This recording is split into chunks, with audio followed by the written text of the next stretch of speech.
Di tengah hiruk-pikuk pesta pernikahan mewah di sebuah hotel bintang 5 di Jakarta, Rina berdiri di depan mikroon dengan tangan gemetar.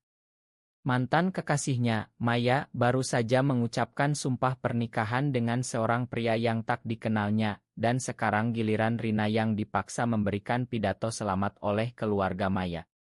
Kata-kata pertama yang keluar dari mulutnya bukan ucapan bahagia, melainkan pengakuan yang meledak seperti bom, "Aku mencintai Maya, dan dia mencintaiku, bukan suaminya yang baru ini." Ruangan hening sejenak, lalu meledak dalam bisik-bisik dan tatapan syok, membuat pengantin pria memucat dan ibu Maya pingsan di tempat.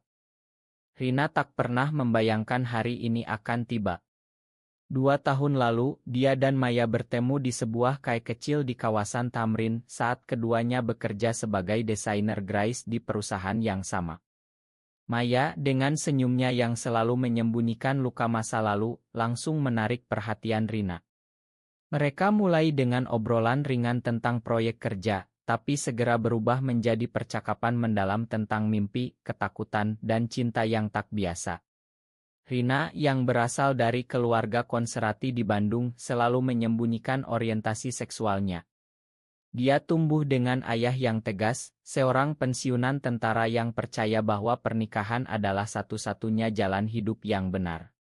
Maya, di sisi lain, datang dari keluarga kaya di Jakarta, di mana ibunya, seorang pengusaha sukses, selalu menekankan citra sempurna di mata masyarakat. Hubungan mereka berkembang diam-diam, malam-malam curi-curi waktu di apartemen kecil Rina, di mana mereka berbagi cerita tentang masa kecil yang penuh tekanan. Maya menceritakan bagaimana ayahnya meninggalkannya saat kecil, membuatnya selalu mencari kestabilan dalam hubungan.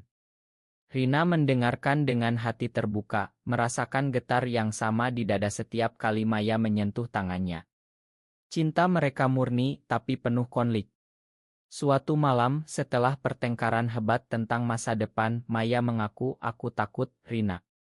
Keluargaku tak akan pernah menerima ini.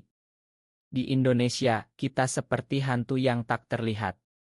Rina meyakinkannya bahwa cinta mereka cukup kuat, tapi dalam hati, dia tahu tekanan sosial seperti dinding tak terlihat yang semakin menekan.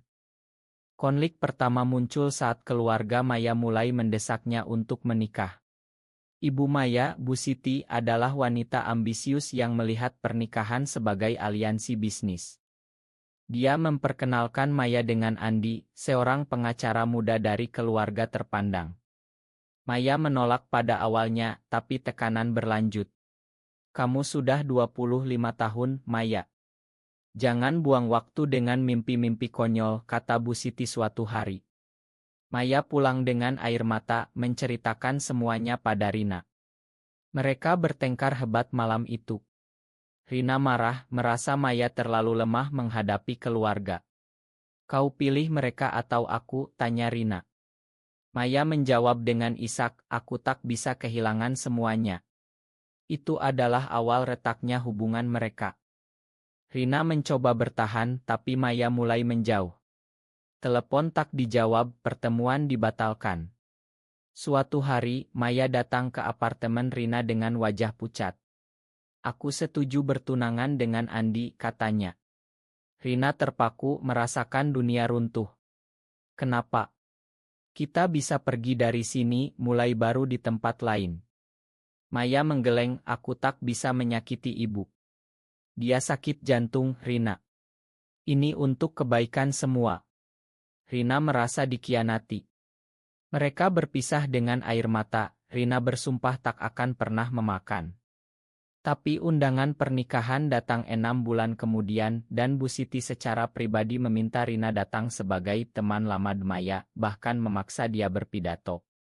Rina setuju bukan karena baik hati, tapi untuk membalas dendam. Di pesta itu, setelah pengakuan Rina, kekacauan meledak. Andi berdiri marah, menuntut penjelasan dari Maya. Bu Siti bangun dari pingsannya, berteriak histeris. Tamu-tamu bergosip, beberapa diam-diam merekam. Maya menatap Rina dengan mata penuh campuran cinta dan kebencian. "Kenapa kau lakukan ini?" bisik Maya saat mereka bertemu di belakang panggung. Rina menjawab dingin, karena kau bohongi semua orang, termasuk dirimu sendiri. Malam itu berakhir dengan Andi membatalkan pernikahan, meninggalkan Maya sendirian di altar. Rina pulang dengan hati hancur, tapi puas. Tapi apakah ini akhir? Tidak, ini baru permulaan badai yang lebih besar. Maya menghubungi Rina keesokan harinya, memohon bertemu. Mereka bertemu di kai yang sama di mana semuanya dimulai. Maya tampak hancur, mata bengkak karena menangis semalaman. Kau hancurkan hidupku, Rina. Tapi, kau benar. Aku tak pernah bahagia dengan Andi. Rina terkejut tapi tak mau mengakui. Kau yang pilih jalan itu. Percakapan mereka penuh emosi, mengungkap luka lama. Maya menceritakan bagaimana Bu Siti memaksanya, mengancam memutus warisan jika tak menikah. Rina mendengarkan tapi hatinya masih keras. Kau bisa lawan, Maya. Tapi kau tak pernah coba. Konflik internal Rina mulai muncul. Di satu sisi, dia senang melihat Maya menderita seperti dirinya dulu. Di sisi lain, cinta lama tak pernah benar-benar hilang. Rina kembali ke Bandung menghadapi ayahnya yang mendengar gosip dari kerabat. Apa benar kau? Seperti itu, tanya ayahnya dengan suara bergetar. Rina diam tapi dalam hati dia tahu harus menghadapi kenyataan. Sementara itu, Maya berjuang dengan keluarganya. Bu Siti marah besar, menyalahkan Rina sebagai pengaruh buruk. Maya akhirnya memberontak, Ibu, aku cinta Rina. Itu akta. Bu Siti terdiam tapi tak menerima. Ini adalah titik balik, di mana Maya mulai mempertanyakan pilihan hidupnya. Setelah kejadian di pernikahan, Maya tinggal sendirian di rumah besar keluarganya di kawasan elite Jakarta Selatan. Bu Siti tak bicara dengannya selama seminggu, hanya meninggalkan catatan dingin di meja makan. Kau telah merusak nama keluarga kita. Maya merasa terisolasi, tapi untuk pertama kalinya ada rasa bebas di hatinya. Dia menghubungi Rina lagi, tapi kali ini Rina tak angkat telepon. Rina sedang berjuang dengan dirinya sendiri di Bandung. Ayahnya, Pak Budi, memaksa dia bicara. Kau tahu, di masyarakat kita, hal seperti ini tak diterima. Pikirkan masa depanmu. Rina menjawab tegas, Ayah, ini bukan pilihan. Ini aku. Pertengkaran itu membuat Rina pindah sementara ke rumah teman, tapi luka dalam hatinya semakin dalam. Maya memutuskan untuk mencari Rina. Dia naik kereta ke Bandung, tiba di apartemen lama Rina. Pintu dibuka oleh Rina yang terkejut. Kenapa kau datang? Tanya Rina dingin. Maya masuk, duduk di sofa usang. Aku perlu bicara. Setelah semuanya hancur, aku sadar aku tak bisa hidup bohong lagi. Mereka berbicara berjam-jam, mengungkap rahasia yang selama ini disembunyikan. Maya menceritakan bagaimana sejak remaja, dia tahu dirinya menyukai perempuan, tapi tekanan dari Bu Siti membuatnya menekan perasaan itu. Ibu selalu bilang pernikahan adalah kunci sukses. Aku takut mengecewakannya. Rina mendengarkan tapi marahnya masih ada. Kau pilih dia daripada kita. Itu pengkhianatan. Konflik semakin dalam saat Bu Siti mengetahui Maya pergi ke Bandung. Dia menelepon Maya, memerintah pulang segera. Jangan buat malu lagi. Maya menolak, Ibu, aku harus hidup untuk diriku sendiri. Ini adalah pemberontakan pertama Maya, tapi harganya mahal. Bu Siti memutus dukungan finansial, meninggalkan Maya tanpa pekerjaan tetap. Maya terpaksa tinggal sementara di Bandung dengan Rina, tapi hubungan mereka tegang. Setiap malam, mereka bertengkar tentang masa lalu.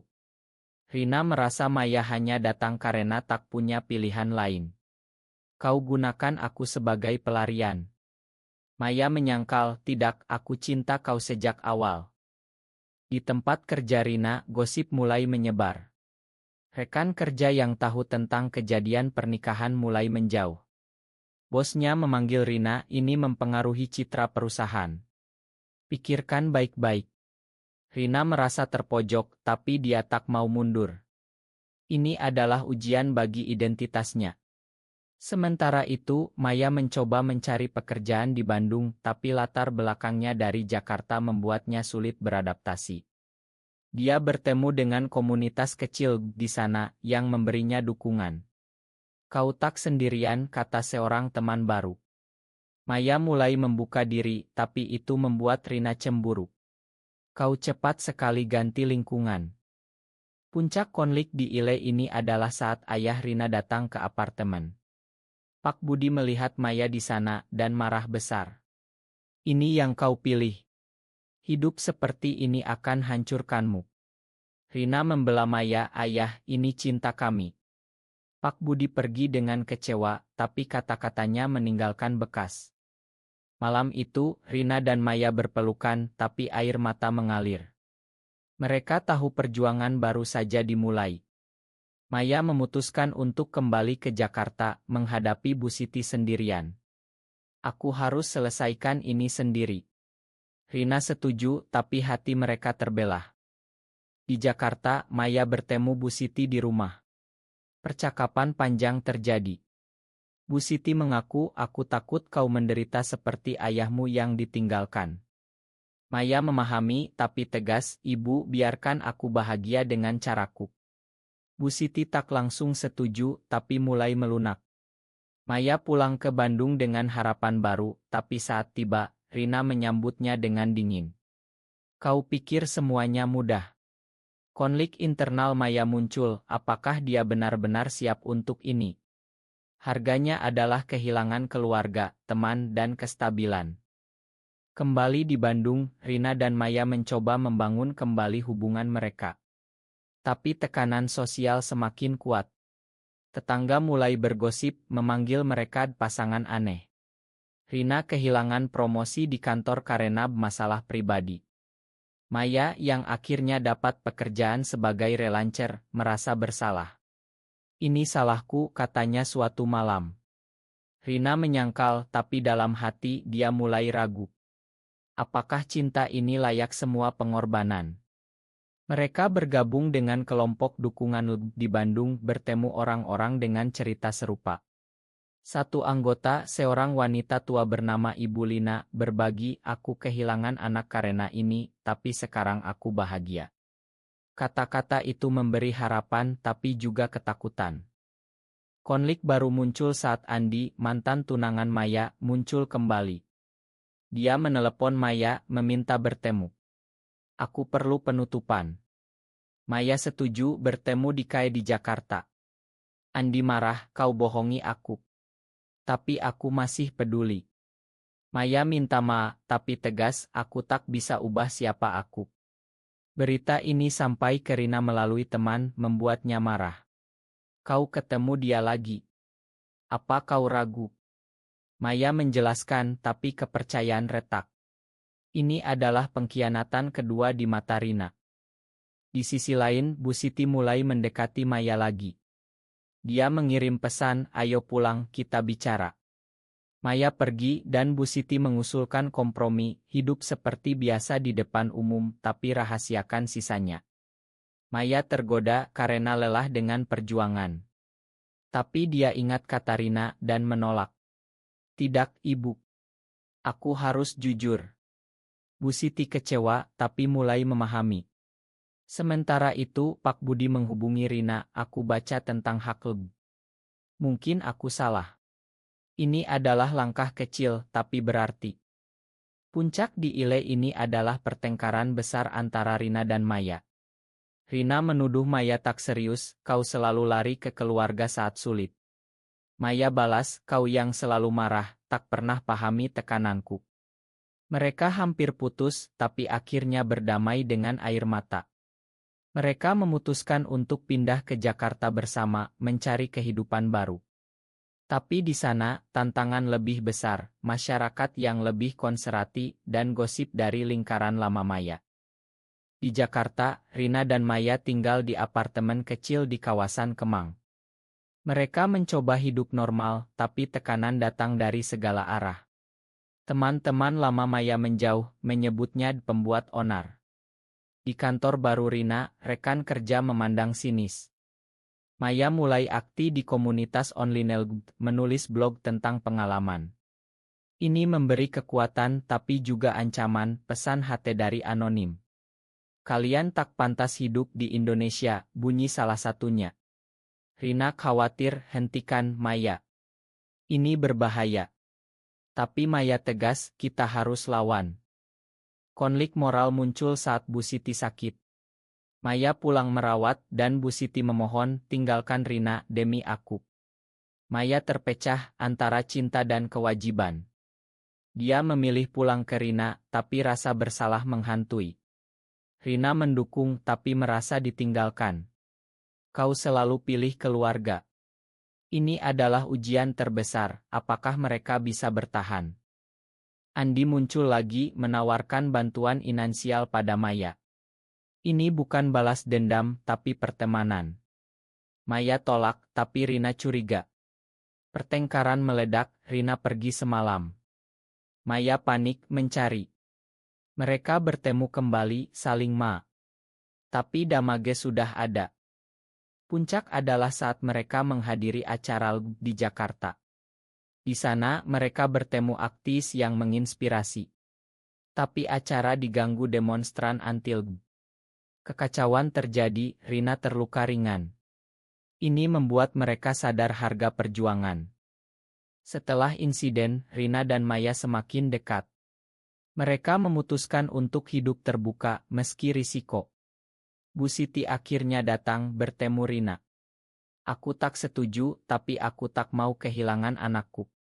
Pak Budi juga melunak mengunjungi mereka. Hubungan membaik pelan-pelan. Tapi twist terakhir, Maya mendapat tawaran kerja di luar negeri yang mengharuskan dia pergi sendirian. Ini kesempatan Rina. Rina terpecah, pergi berarti tinggalkan aku. Maya yakinkan ini untuk masa depan kita. Tapi Rina ragu mengingat pengkhianatan masa lalu. Di akhir, mereka memilih bertahan bersama, menolak tawaran. Tapi cerita tutup dengan refleksi, mereka bahagia, tapi dengan luka. Apakah memilih cinta di tengah penolakan sosial adalah keputusan benar, atau hanya ilusi yang akan hancur suatu hari?